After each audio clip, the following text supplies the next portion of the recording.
of their, what's expected from a design perspective, can they be used safely in high seismic zone? So the materials that I'm going through basically shows that they have been adequately tested and they can be implemented in design practice. There are some structures designed and built in the US. In the US, New Zealand has built some. I think Dominican Republic has built some structures, and few of these, maybe handful, maybe 1 to 3 structures have seen earthquake loads and produce dependable performance. I think in terms of how these structures withstand, so you see in some large-scale shake table tests, there are some large-scale shake table tests also conducted in the US.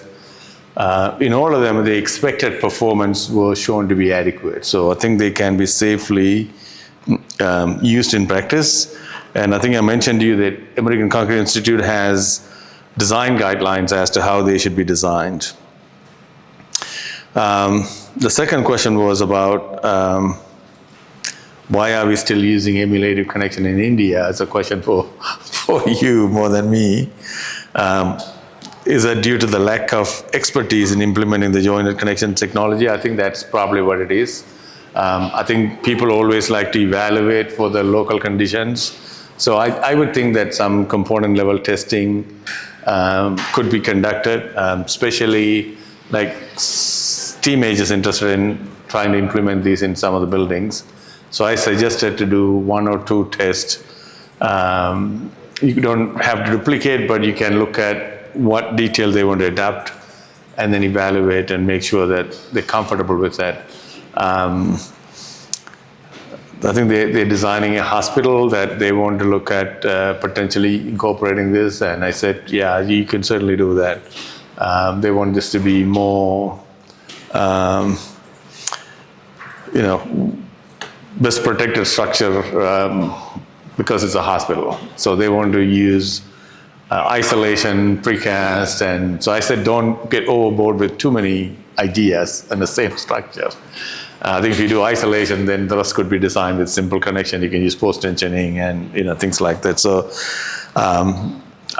but I think like a concrete society or the precast or PSI can promote some of these things. Like I remember coming in 2016, 2017 with Satish Jain. We did a series of workshops on UHPC because he was starting a company. We've been doing stuff. Some people argued, why do we need this material? But 8-9 years later, I see usage is growing significantly. We're building number of bridges with long span. So doing something like that would also help just to promote the idea. And then you need to have some champions. So that's what we have done in the US, identify some champions in the industry who would take, in fact, I met your student today who gave presentation yesterday in the guest house. He introduced me. So identify some people who can just take it. Satyaseelan definitely has a lot of energy.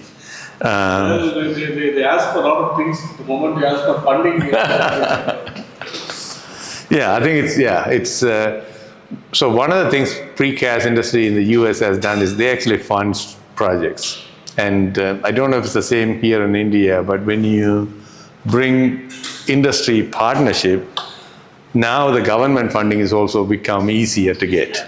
And I think it's going to get more and more like that in the US, I mentioned before, right?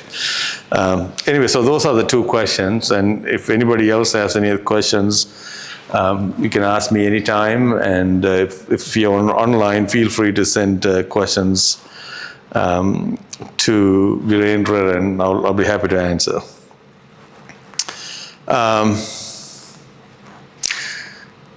So we have been talking about jointed system, and I think having listened to that question, I want to emphasize a couple of things in terms of, so this is basically shows the various tests each structural system that went through when we evaluated on shake table. I've shown you some videos. So you could see here, I think we ran a total of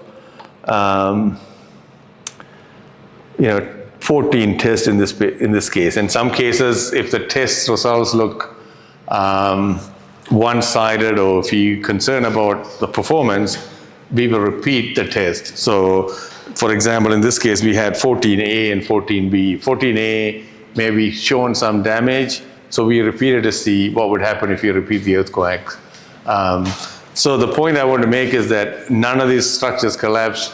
They still provided the jointed behavior that we expected, minimal damage, no matter what we have done. So that was a great thing about some of these structures. So I think with respect to the question online also, you're not going to have 14 plus earthquakes, striking your building. So it gives you confidence that these systems will perform, very satisfactorily in an earthquake region. So yesterday we spent time talking about the different types of dampings. So the viscous damping is basically what's inherent in the system. Hysteretic is that you throw in due to, by providing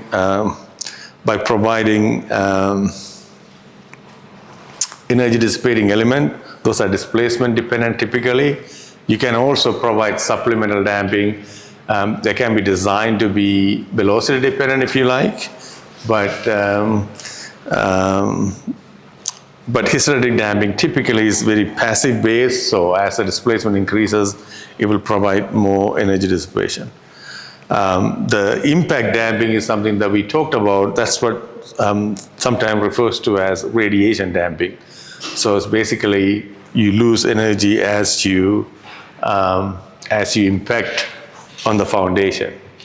So that would be the other source of energy dissipation that we would rely on these systems. So in the shake table test, the thing that we investigated was to look at the interaction between viscous, hysteretic, as well as the radiation damping to see if one will affect the other, and we were able to quantify what the influence is. What about the time period? Say if I have cast in place wall, it is easy to determine a time period, at least start cracked. What about these rocking systems? So the rocking structures are typically designed, so if you're looking at, if you focus on figuring out, their behavior also tend to be more like, some elastic curve, and then they come to a displacement of some larger value. It shows this non-linear behavior. But these changes are mostly influenced by the, if you have connectors, when the connectors yield, they get softer.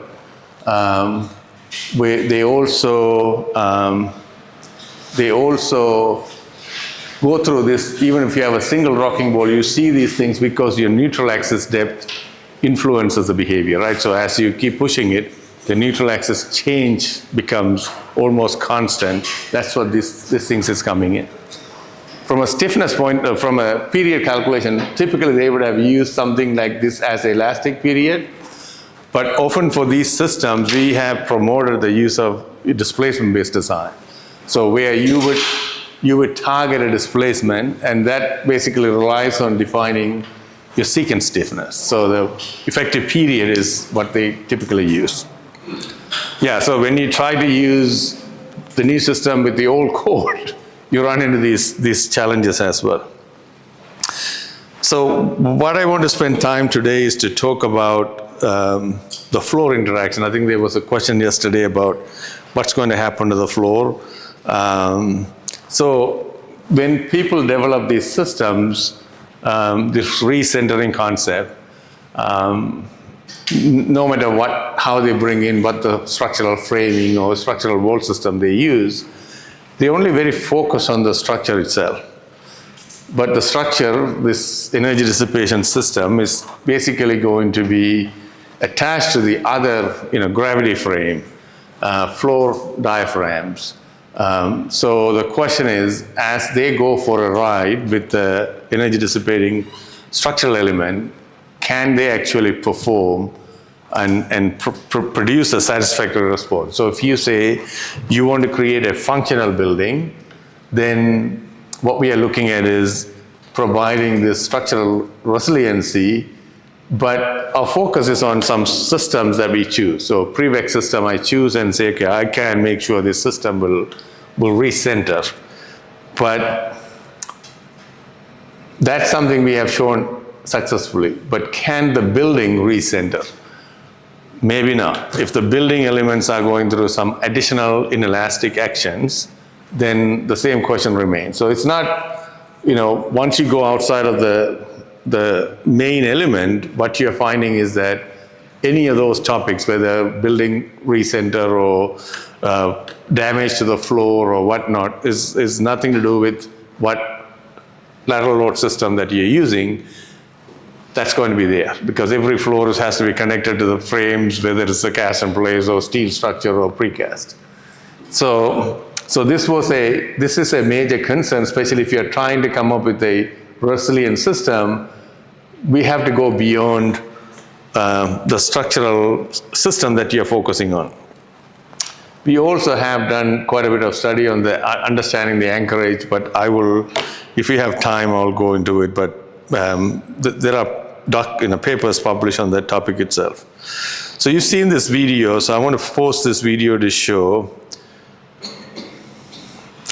Let me just go to a larger displacement.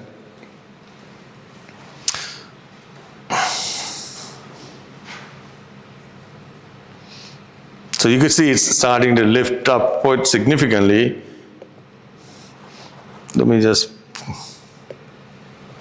okay, so this, you can see that this, presumably the uplift here is about 30 millimeter or so. So if I have a floor connected here, that floor is going to be raised 30 millimeter as well, right? So if you have a floor diaphragm, one side is attached to a gravity frame, the wall is uplifting, the floor is going to go through flexural movement. Can it remain elastic? Will it cause cracking? Will it experience inelastic actions? These are pretty large displacements. If they experience inelastic actions, then you will start to see some energy dissipation coming out of the floor to wall connection. That has to be accounted for because anytime your inelastic action takes place in a reinforced concrete system, they will have some permanent, displacement. So even though your element, the main element or main structural system can dissipate energy and recenter, the other structures may not allow it to recenter successfully. There's a plate just to confine those rocking ends. Which one? They're at the bottom. Yeah, so initially we did provide so that it doesn't fall off in the corner, which we eventually eliminated it. But that's, yeah. In addition to that, as you said, the floor diaphragm has to lift up, let's say 13 or 14 millimeter. Then the gravity column also needs to be designed for that tension. Gravity? The gravity column also will go through, right? Not necessarily. So if the floor is, let me see if I have the picture here, the plan view.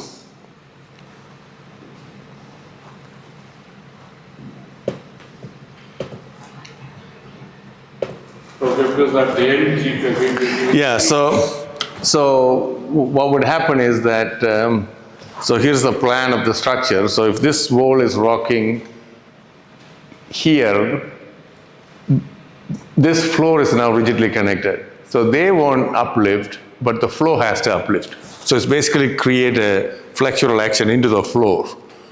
You can hold this one in place, yeah, right? So, but at this point, it has to uplift. That uplift may not be elastic, even though the length of the span of the floor slab is long. The thin slab, they will deform. I'll show you a video of that, but doesn't mean it's going to stay damage-free. Typically, they will cause some damage to this region. You may have some localized yielding depending on how you tie the pieces together. So if you go back to the very first lectures, I said all of the loads had to be transferred to the main element, and then you had to take it down to the foundation. So if it's a floor slab, it has to be tied to the columns, beams, and walls to bring the loads to the system. So So that's how we should be looking at. So let me go back here.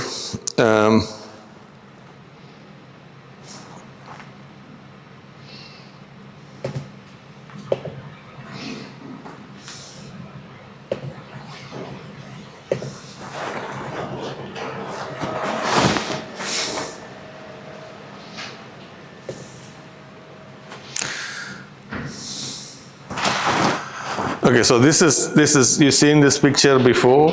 I just wanted to again make sure that you don't forget the fact that, so if I move this wall by say 100 millimeter at the top, it raises 30 millimeter here. This is a cast in place wall. If you move it, so they are identical structure. I mean, they are at the identical stages. In both cases, the wall has been subjected to 3% drift. So we move the wall displacement quite a bit, and that's a condition. So we said it's going to be self-centering, so this wall is almost straight. This is not, you have buckling issue, you have plastification. So you can see the extent of damage, as we said, is very different. One is going to be pretty much stays damage free. But I also said this wall has uplifted up to say 30 millimeter. That means your floor is uplifting by 30 millimeter. If you sum up all of the crack that open up, that crack at the first floor level will also be more than 30 millimeter, right? So that's what I said, it's not a cast in place problem, it's a structural problem that everybody has to address. But if you try to do the jointed wall system in India, for example, some expert will come and say, I see a gap opening, how is the floor is going to raise? Yeah. The same question people ask. But it's not, the other structure, they get away with it. But somewhere the floor should be connected to this locking wall in order to mobilize it. Yes. Can it be connected in the center of the wall? You could, yeah. Where it doesn't lift up? You could, yeah. So you could pick and choose where you want to connect. Yeah, in terms of, but then, so typically when they connect, they could connect at the edges, they distribute, right? So, see even in the US, earthquake requirement is for the structural system. Once it's designed, the rest of them, the designer figure out how he or she wants to emphasize the connection should be established. So they run reinforcement through, they do all kind of stuff. And nobody questions because the code doesn't ask that, right? And because codes are not... The additional reinforcement, you can bend it and take it to the yeah. So they do a lot of things, but the codes don't push for a resilient design, right? I mean, we are advancing the knowledge, but so we have to answer that question as well. So we did do a set of analyses. So this is basically looking at one of the Prevex system. Here's the floor slab that's attached to it. So remember, you have multiple of those walls. So we picked a bay or a width that we think is going to be associated with this wall, and we rigidly connected the wall, a floor to the wall, so you could see how it deforms as the wall rock from, so it's rocking to create compression on this side, tension in this side, the uplift takes place on this side. So in these cases, these are the uplift is taking place. It's causing plastic action in the floor itself because they are rigidly connected. And then I've shown this image before. I want you to maybe, hopefully you have a better understanding now. So if I only do wall, this will be a large drift. So that's a 3% drift. I will unload. You could see it's getting closer to recentering, right? So it went from here, unload is here. So after the earthquake, we have some criteria. This will make sure we'll come back and end up at 0, 0. So the wall can recenter. If you account for a fixed floor interaction, that's what you're going to be expecting. A couple of problems with that. One is your total resistance. So the building can actually now attract more seismic forces than what you imagine, which is an important piece to realize. You design, code gives you a number, you design the wall. A building is going to attract more forces unless you create some kind of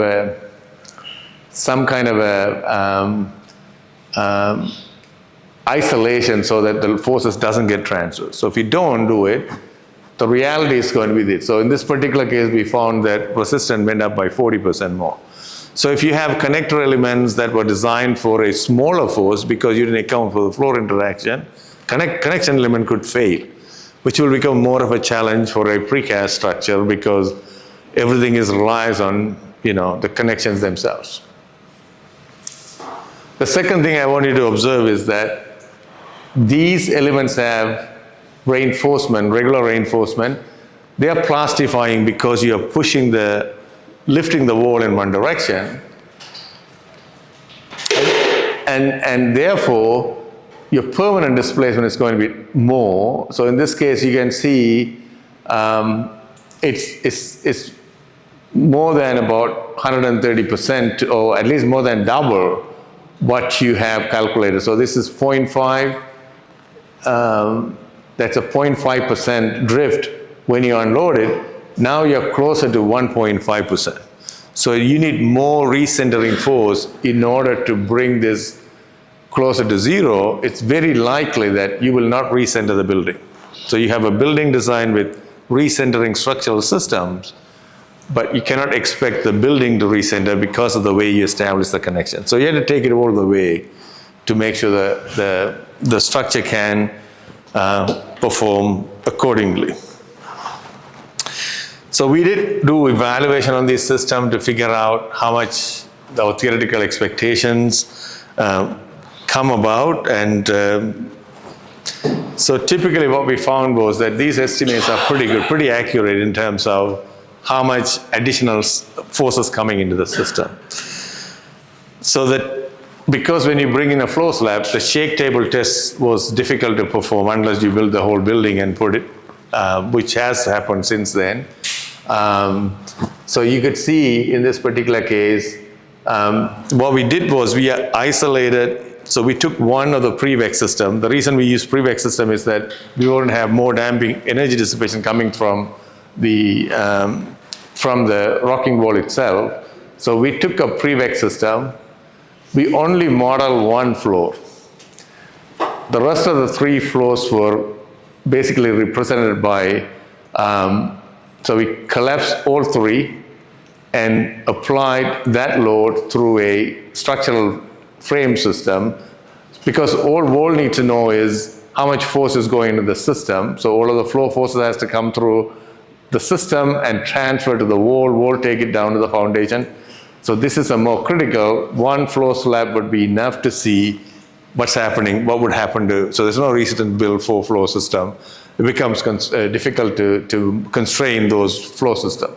So the goal was to make sure, I think I may have an image. So the test was done quasi-statically at Mass facility. So this is basically a large steel frame. So this is a fairly large structure. I mean, this hole is an access hole for people to crawl inside. That gives you a feel for how big this is. And you can see there are a couple of people standing here. And then this crosshead is supported by 4 vertical actuators, as you can see here, and 4 horizontal actuators. 4 horizontal actuators. At the center of the crosshead, at the center of the crosshead, at one point is what the control element is. So you tell that control element to move anywhere in 6 degrees of freedom. You can tell go X or Y or rotate, whatever, it does it. So you don't control each of the actuator. You tell where the crosshead is go. Specimen can be put in place. Crosshead and apply vertical load into the system. So that's what we ended up using for evaluation purposes. So this was a test conducted with 3 floor sub-assemblies. As I mentioned earlier, we modeled only one floor. The rest of them was represented with the steel frame. It was done at 1/3 scale. The crosshead applied the gravity load as well as the lateral load to exercise the frame system. And then we also added more actuators to make sure that the constraint to the floor can be provided with additional actuator. And then the test was done using like quasi-static displacement cycles all the way to 3.5% drift.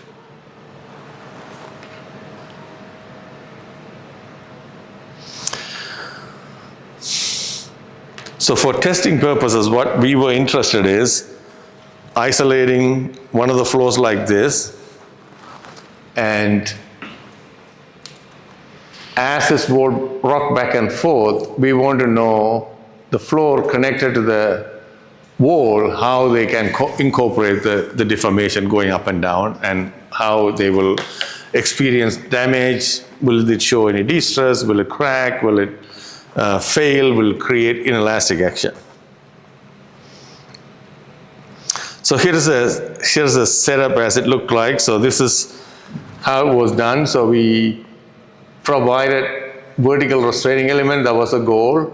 Here's the additional actuators used to control the floor slab deformation as well as floor slab rotation to maintain the boundary condition.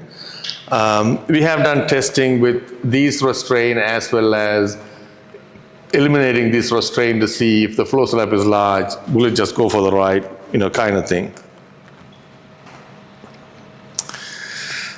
So let me show you the setup.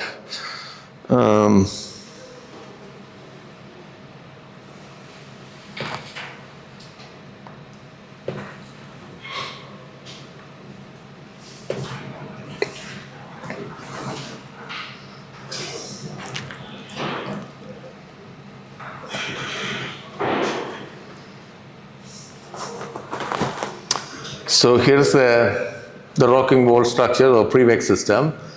Foundation is here sitting on top of the foundation block. The first one was put inside a pocket on the foundation.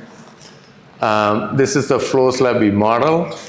The floor slab is, in this particular case, restrained with the gravity column sitting here, and there's another gravity column on the other side. We did provide some additional restraint here for the outer plane direction.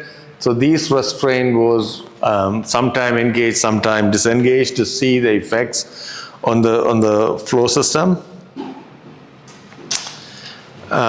You see the cross set and where the specimen is sitting. The cross set is at the center, the specimen is at the center of the cross set, so it can apply vertical load directly. So whatever the gravity load gets transferred directly to the system.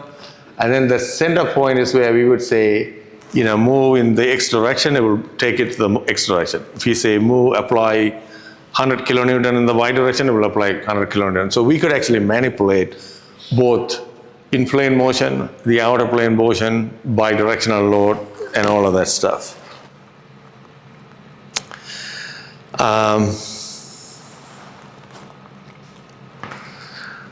Let's see. This is the one flow we model. These connections here basically provide the additional restraint that comes from the three flows that we did not model. So we had to come up with an equivalent system to do that. All in all, we were able to achieve what we were looking for in terms of quantifying its behavior with the floor interaction. And we were able to confirm what we believe from a theoretical perspective, that interaction is going to take place, the plasticity that will develop will influence the recentering nature of the floor. So here's a video of how that floor looks like.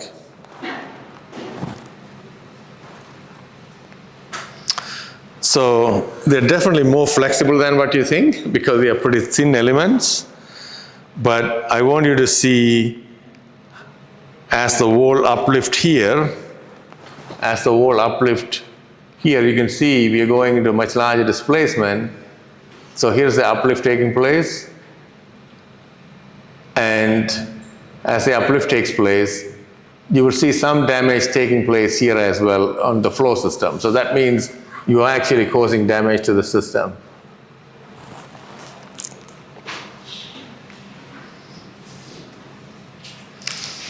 So you can see how the rocking takes place, how the energy dissipation occurs through the O connector. So everything you imagine is working.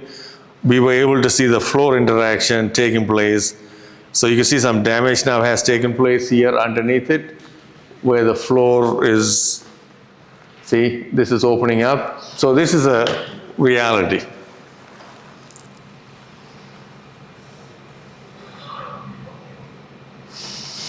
Okay, let me just stop here, and now I have more stuff I can show you, but let me go back to some large displacement and show you. So these are all, what you see here is an LED sensor again. So we were trying to monitor the flexibility, the deformation of the flow slab. There are some cracks develop as well. They are not probably visible, or they have not developed yet.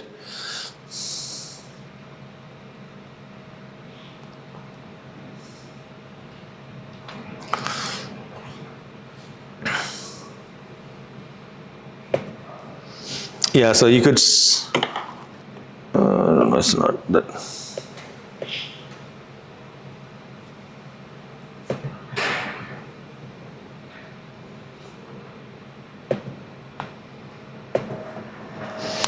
So the extent of floor deformation that you see is pretty visible.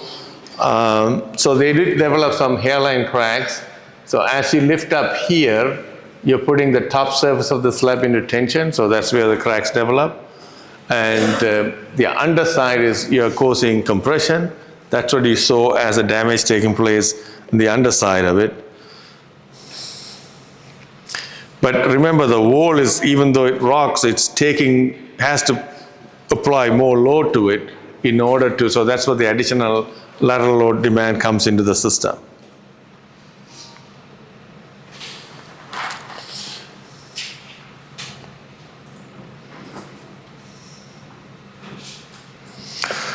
Yeah, so you could see that we did do, so this was initially attached to the floor because we put an additional restraint. So depending on what the width of the bay is, you can control it, and then we remove it to see what damage or what influence it will have. So here's the connected, the constraints attached, and then it was removed, and then flexibility changes, the damage pattern changes because of the added flexibility. So you can see how the O connectors are exercising and how flexible they are, and that's the one providing energy dissipation. So in this particular case, the designer preferred that wall will go from end to end, but these columns were put in place, so they were attached to the foundation. These columns are only attached to the wall through these O connectors. So so you can exercising the fully wall length for the pre-bake system, still allowing the rocking to take place. So there are some flexibility that you can introduce here.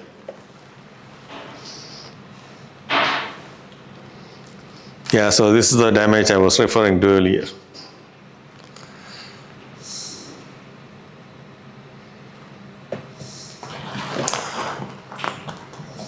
So the floor interaction is real. It's not something that you can ignore it, right? So, so that compromise is something you have to look at it. In conventional cast-in-place buildings, the shear wall has a reinforcement called drag reinforcement, which again mobilizes the shear wall from the rest of the floor. Are we using any drag reinforcement? It varies depending on, I think they use the term collector reinforcement. So basically what bring the shear, the inertia effect into the wall. So they do purposely put that to cause because they have to have a path to transfer the inertia effects, right? So it has to go through somewhere. And if you have an energy or recentering or element that's designed to take the load, it has to be transferred to that. So what they're doing in design practice is fair. But when we claim we have a resilient system, it's not resilient unless you focus on the entire structure.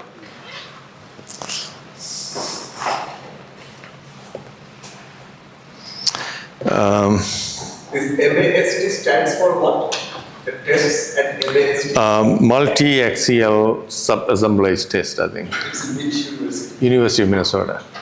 University of Arizona. Minnesota. Minnesota. It's in Bob. Yeah. There's similar one in Swinburne as well, nearly same. Yeah, everybody copied. I think is that one of the Swiss universities EPF. at Zurich. No, the other one, ETH. ETH. They built a mini one. Swinburne built one, and I think China, Taiwan. Yeah, once you have it, then everybody starts doing. Yeah. Yeah. So it's good for certain type of tests. I mean, for us, I thought it works out pretty good in terms of what we wanted to achieve.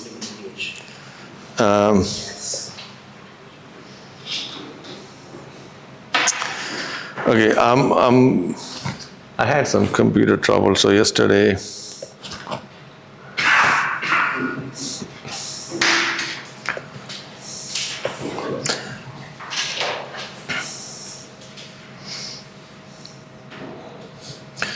Let me just, a few things I wanted to share with you, but I will do that now, one of these things. And I will send these links to Virendra, and he would get you to, depending on your interest and how much you want to do. So let me just go to it says duplicate, so why it's not showing?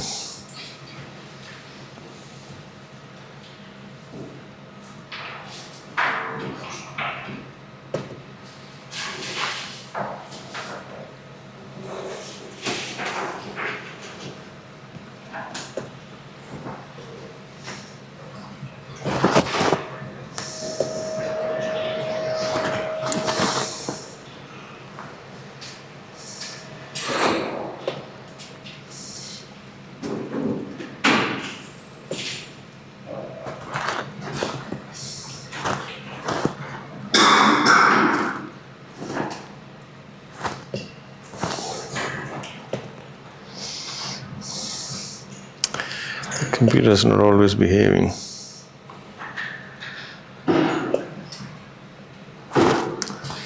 So this is the PCI website. So there are, if you're students, I think they don't ask a lot of money, or sometimes they give you free membership. I know the resolution is get messed up or moved, but what I want you to see is that PCI also make several of the documents as resources, and they are free for you to download. So for example, I'll focus on this. So this is for architectural precast concrete manual. This is if you're going to incorporate color into the precast structures, for example, or architectural features. So I will get this link to, so here is more materials. Maintenance manual for precast concrete structures, which is an important piece to get into some of the precasters here. So the handbook that I've shown you at the beginning, I think they're just releasing the 9th edition, so they won't give it to you for free for now. But the 6th edition is something, that's what I showed you, and I'll try to get the link for that. At least I found a Google file where you can browse through, but you cannot download. So they make some of the older materials available. So I'll get this link to you so you can certainly download a copy of it. Or download copies of what you may have interest in. So I think it's, even if you're doing research, it'll be good to look at some of these things as to what they're doing, and this can also help excite some of the precasters in terms of what they will do.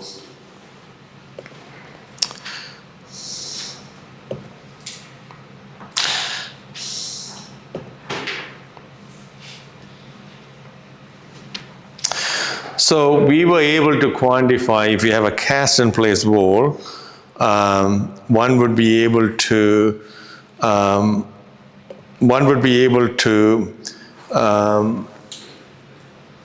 understand, quantify the additional forces that comes into the system, figure out the residual displacement challenges that comes with it. Then you have to address and make sure that that is taken care in terms of your design.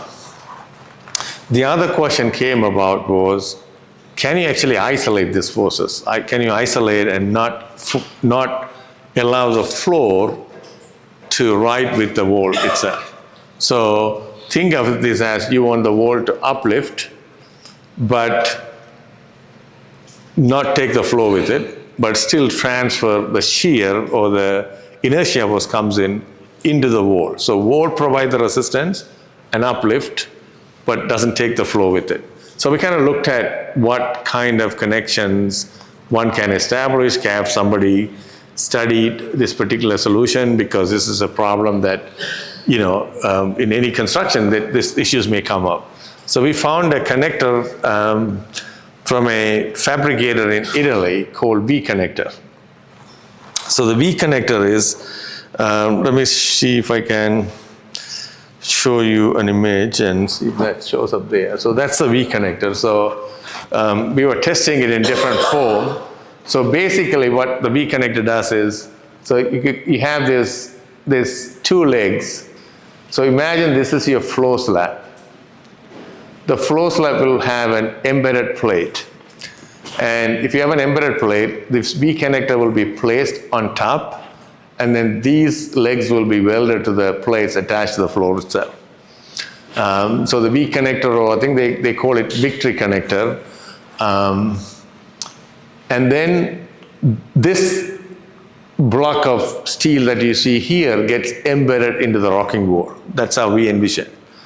So the rocking will take place. As the rocking takes place, this block will come up, so come out of plane, if you like, on the slide, and then this connection that they establish will allow the shear to be transferred, but will not uplift with the wall. Okay? So essentially we were looking for something that takes the forces, inertia forces from the flow slab. Because of this connection here, it will transfer to the wall. Wall in turn will rock, but will not take the floor, because this can slide vertically as the wall rock. So we did quite a bit of evaluation to see. So they developed this connection for some other applications, and I thought it should help us to introduce in the wall. We did ask some modification which they were able to provide.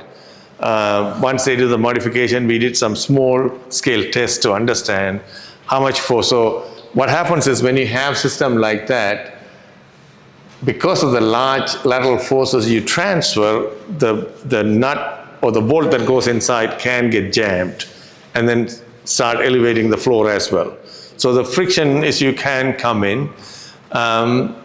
So I think the company name is BS Italia. So they produce these connections. So what they said was, we provided some restriction or some limitation as to what it cannot do and what it can do. We also expected some changes. So just to give you an idea, because you have some flexibility in the system, so as the transfer takes place, you could have some slippage or some sliding between the two, which is basically, when I move this, maybe it's not engaging right away, because there need to be some flexibility because the load can transfer. So we specify that to be within 1 or 2 millimeters. So we gave those numbers. We did some tests, and there was some premature failure that took place because it wasn't designed for earthquake load per se. And then once we go through that exercise, we actually did a full-scale test. I don't believe I have the full-scale test here. These are all component tests. So the component test, we initially did that with steel plates, steel tube and things like that. So let me show you here.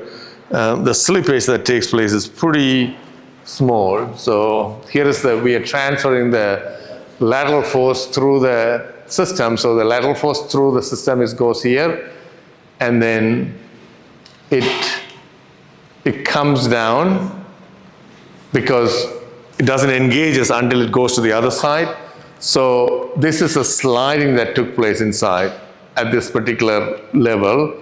So when you reach about 0.2, so that will be 5 millimeter. Does that make sense? 0.2 inches? Yeah, it's about 5 millimeter. So this number is about 2.5 millimeter. So it has to slide 2.5 millimeter before it engages on the other side. If it gets a larger number, so if the displacement increases, so you can see it's going down, it's because it's already failed. So the number, we put a limitation on 2 millimeters, what I recall, as a limitation. So we wanted to be engaged. So they did modify some of the details. They also they grease that area to make sure that it doesn't get jammed as they lift up. And so, it's a mechanical people, they came up with what they wanted to see it.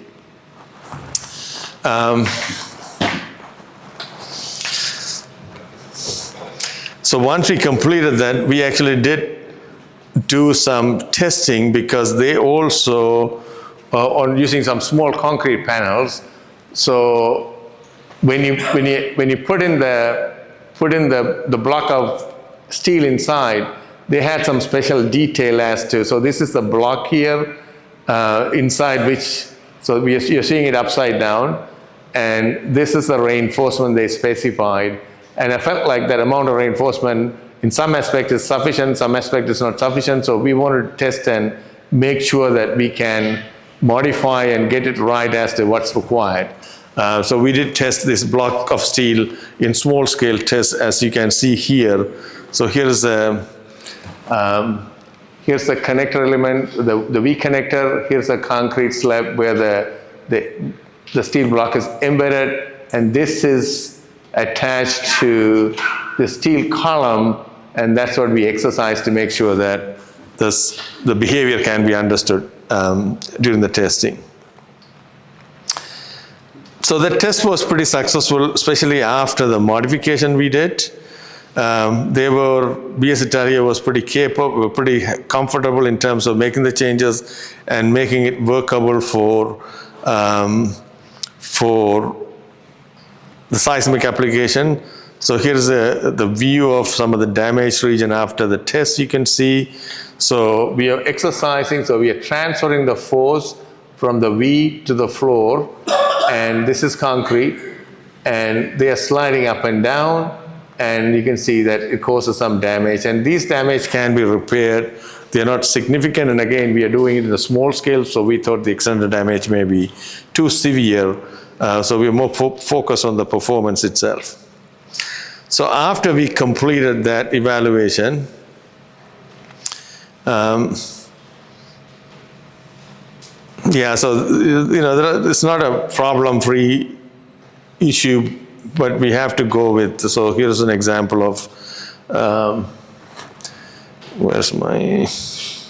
So here's an example of in this particular case, there was some rotation to this piece of the steel, and this ended up getting jammed into it, and they have to make some changes and refinement. But this connector has been eventually provided satisfactory response, and we decided that we will utilize to show that this can be used for actual.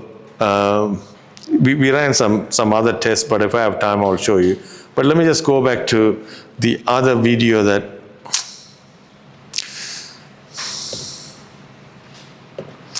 This video that I have shown you.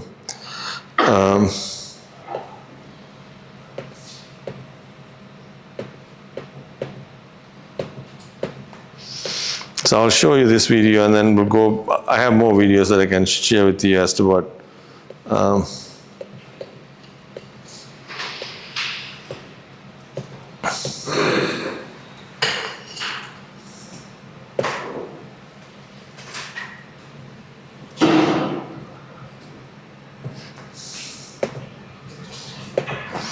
Okay, so here's the second structure we tested. The second structure, the first one used a cast-in-place floor. So in the second structure, what we decided to do is we decided that we will use a hollow core slab. So they're not hollow core, they are precast slab. In our case, a solid slab because of the scaling, the precaster couldn't produce a hollow slab. So we ended up with a solid slab. So in the US, if you are using precast floor, which I think I was yesterday in one of the presentations, the gentleman from Hyderabad showed they didn't put in any reinforcement or like a topping slab. Is that a requirement? Topping slab is typically 50 to 60 mm. But okay, so in the US, for seismic is required. You have to have topping slab. Precasters argue that you don't need. But so what we did here was, so these are all individual precast slabs. So here's the second precast slab, and there's the third precast slab. And they designed, so the designer basically designed such a way that these floor will transfer forces to the wall. And then on each side, you see, this is where we install the V connector.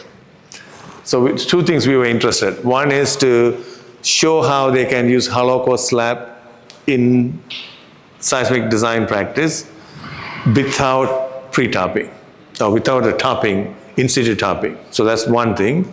The second thing we wanted to show is that the wall can actually rock without taking the floor, so that the V connector works the way we envision. So there are two things that we wanted to show. What would happen if it's fully rigidly connected? You saw the damage, you saw the changes. But if a designer says, hey, I know that if I connect rigidly, the structure will not recenter, even though your structural system element will recenter. Our solution was, okay, use the V connector and isolate them. That way you can do it. So I'll play the rest of the video so you can see see how the structure performed here. It's a short video. I don't know how much information it's going to show. So now you're seeing how the V connectors were installed. So here is the slot within which, so this slot is where the V connector stem will go up and down. But because of the restraint they provide, they transfer the shear forces horizontally. So allow the horizontal force get transferred, vertically they are free to rock. So the wall doesn't see any of the restraint coming from it, if you like.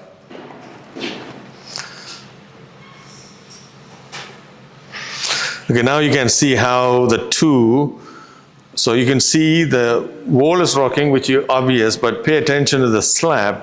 The slab doesn't go for the ride because it's isolated.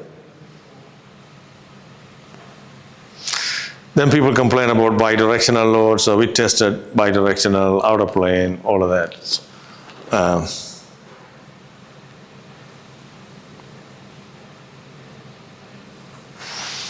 See, after going through 3.5% drift, look at the structure. There's nothing.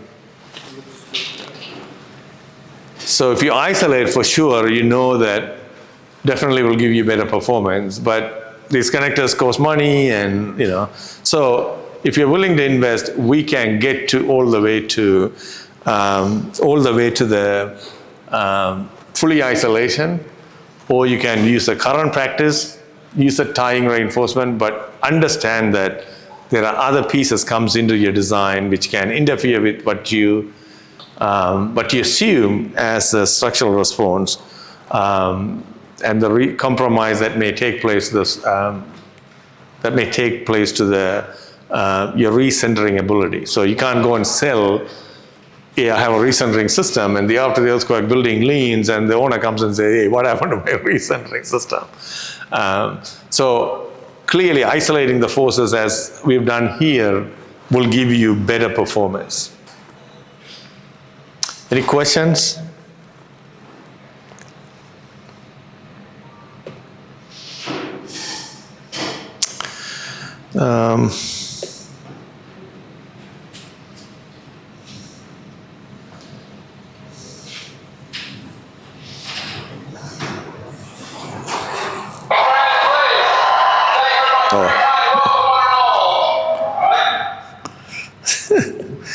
My thing plays on its own out of. Let's see. Any questions? We're going to have these things in the exam, right? Wow.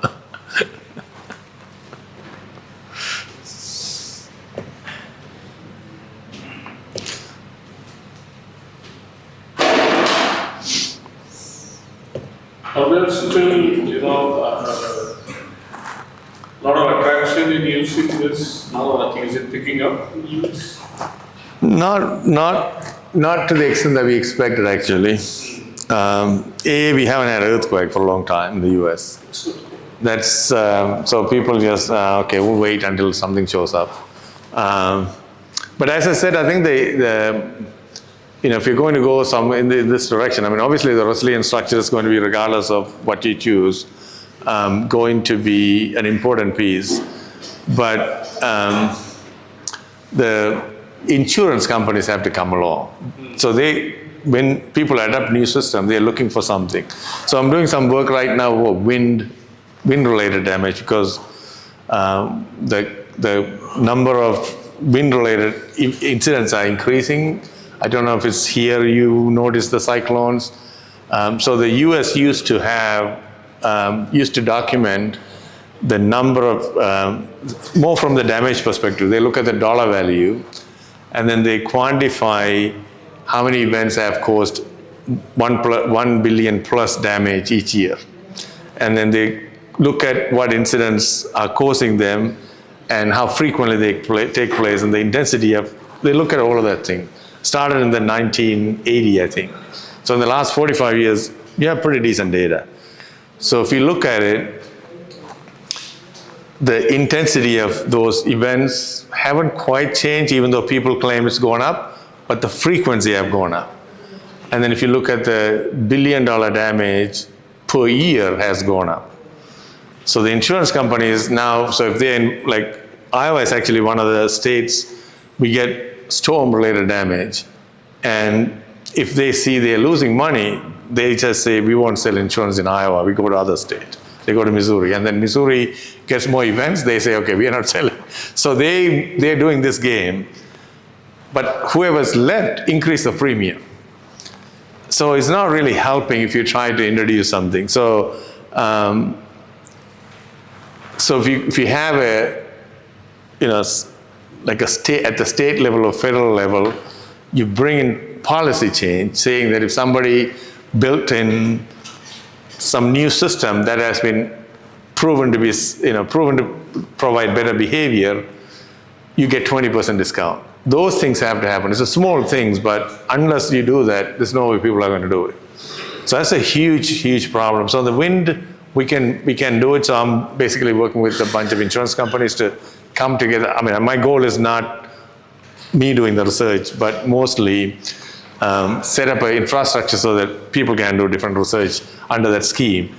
But research is meaningless unless you incentivize the exercise. How in the US, people tend to do their own houses. They will try to fix it by themselves. It will cost money. They put in time. But if you tell them your insurance goes down by 20%, they go for it. But if you tell them, okay, you do that, nothing changes or in fact increases, it doesn't go, So my insurance in the last, I would say 10 years, went up by a factor of 3. It's a huge problem now in the US, but especially in specific states. So Iowa, Florida are heavily hit. And then anytime you have some extensive damage, this is happening. In the US, some people believe in climate change, some people don't. So the current administration don't believe in climate change. They think climate change is nothing. So one of the things they have done is that they actually fired people who were keeping track of this data. So we won't even have the data. So that's one way to say, okay, we don't have the problem. But businesses have to run based on their income and how much money they generate, how much they pay out. So there's a lot of things going on in terms of, there's also some middleman showed up now between the owner and the insurance company, and they even have lawyers. So let's say if a storm passes by my house, if it had hail, the next day 5 people will show up and say, can I inspect your roof? And they say, You don't need to do anything. We'll inspect. If it's damaged, we'll fight and we'll get you money. So those people are now creating more challenges. So it's just like a, people see some window of opportunity, they go after it, something like that. Yeah, are we ready for a break? Yeah, because I need to fix that audio thing. And then what's your plan for the test? How many, we probably want to tell them, quiz or whatever you want to give. 30 minutes? Yeah, about 40 minutes or so. 40 minutes? Okay, so, Then we have to finish it. huh? Then we have to finish it. Yeah, it's a quick, they've been studying, I know those students are studying hard. I'm sure they partied yesterday, so they're going to be in trouble. So, okay, just take a break and come back early and I'll cover some other things.